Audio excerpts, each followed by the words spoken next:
Houston police bust an unlicensed dentist at her home in Spring. One of several arrests like this we have covered in recent months. And they come amid a growing social media trend that may trick you into hiring someone to work on your mouth without any training. KPRC 2's Bryce Newberry is at HPD headquarters tonight with how his latest arrest all went down. Bryce? Yeah, Daniela and Keith, police call this a proactive investigation. They arrested that woman inside her home where police say she's been practicing dentistry with the tools used by dentists, but without a license. At this Spring home, 43-year-old Briseda Cancino is accused of violating the state's Dentistry Act, doing dental work without a license. The complaint came from the Texas State Board of Dental Examiners, police say, and on Wednesday night, the neighborhood filled with officers from the Major Offenders Division, and she was arrested. Just last month, Houston police arrested Angelica Vivas, accused of offering to do work on an undercover officer and doing a botched root canal without a license. That victim then had to get help from a real dentist.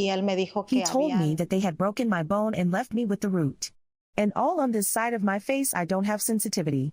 It's very painful. Over the summer, prosecutors charged Jaden Miork with the same felony. A Rhode Island man followed an Instagram ad to Houston for what he calls a bungled $8,000 veneer job. I have open pockets, so food is getting in. My teeth don't meet where they're supposed to meet. One of them actually popped off. 41-year-old Juanetta Solomon faces similar allegations after a woman saw a TikTok video advertising a cheap veneer procedure. Records show Solomon used a fake name and did the work before the victim ended up with pain, bleeding, and difficulty sleeping, and a tooth even came out.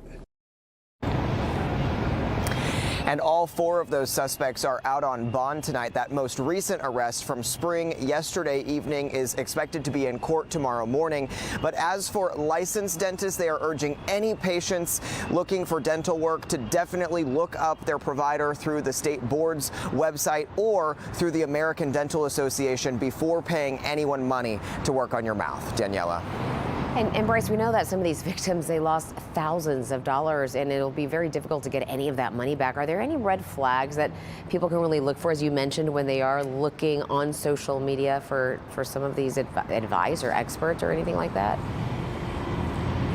Yeah, Daniela, you may see posts from people claiming to be a veneer tech, but really the only person who should be able to drill on your teeth is the licensed dentist. At least that is the law here in Texas. So if you do come across one of those veneer techs advertising on social media, really be cautious because you could end up having to pay a lot more by the time it's all said and done. Daniela. All right, great information, Bryce. Thank you so much.